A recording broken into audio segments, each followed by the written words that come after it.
we're always looking years in advance on like what technologies do we want to bring to market, what is the feel, what is the focus, what is the color, the material, the feel that we want to bring, and how is that package going to look? When people, like other people far away, they can recognize that is an HTC product. So in this one, we create this red band. So we can say this is a design feature, but this has function. Well, we wanted to go as thin as possible on Evo.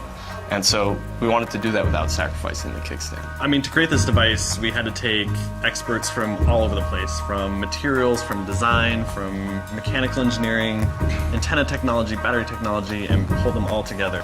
We had to choose a material that didn't sacrifice the strength of the kickstand. It uses a really unique aluminum alloy. It's used a lot in airplane and spacecraft structures because its strength is so high, but yet its weight is also very low.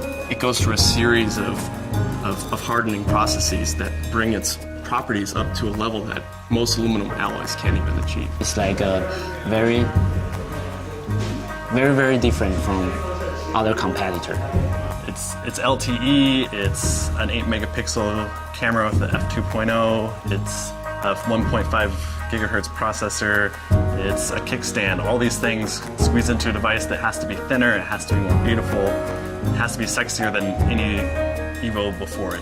One of the interesting effects we wanted to achieve was a soft touch finish. There's this warm, velvety, soft touch feel as opposed to a harder, rougher, cold metal feel. We feel that the way a product feels is just as important as the way it looks. Effectively, there's two steps to creating this soft touch effect. The first one is what we call blasting, where they actually blast the aluminum with different types of media. It could be grit or sand or metal beads of different sizes, and that creates a texture on the part. It's blasted at high pressure onto the part.